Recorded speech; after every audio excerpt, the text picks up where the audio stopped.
सगळ्यात प्रथम भारताच्या स्वातंत्र्य दिनाच्या 79व्या वर्षी जो आपला गेलेला आहे त्यासाठी मी तुम्हाला सर्वांना पहिली शुभेच्छा देते. यंदाच्या वर्षी आपण ही जी थीम ठेवली आहे ही वटवृक्षाची आहे. तिरंगा रूपी म्हणजे राष्ट्रीय एकात्मतेने नटलेला हा आपला तिरंगा ह्या वटवृक्षामध्ये आपण आज सादर केलेला आहे.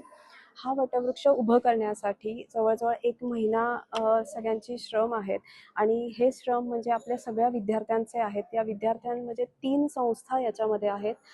कलाविष्कार आर्ट अकॅडमीचे आपले काही स्टुडंट्स, अयोध्या चॅरिटेबल ट्रस्ट जी वानवडीमध्ये आहे ती, आणि आधार मुकबधीर विद्यालय बिबेवाडीमध्ये आहे. अशा 2 स्पेशल संस्था आणि आपल्या कलाविष्कार अशा 3 वेगवेगळ्या संस्थांच्या विद्यार्थ्यांनी केलेला हा परिश्रम आहे.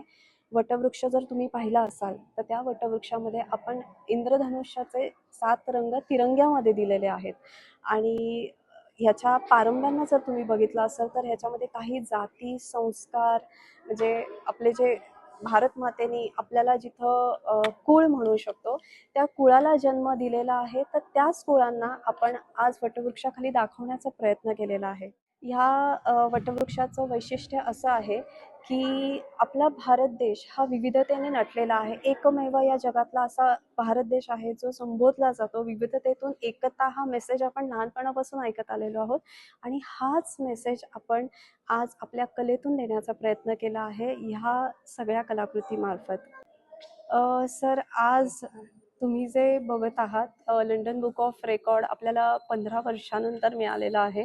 कारण आपण जवळजवळ 15 वर्ष झाली या कलेच्या माध्यमातून काय समाजासाठी देणं लागतो, काय समाजासाठी करू शकतो हा प्रयत्न आम्ही सातत्याने केला. एक कलासुद्धा आपल्याला खूप काही देऊ शकते. हा आज मूर्तिमंत उदाहरण म्हणजे लंडन बुक ऑफ रेकॉर्ड.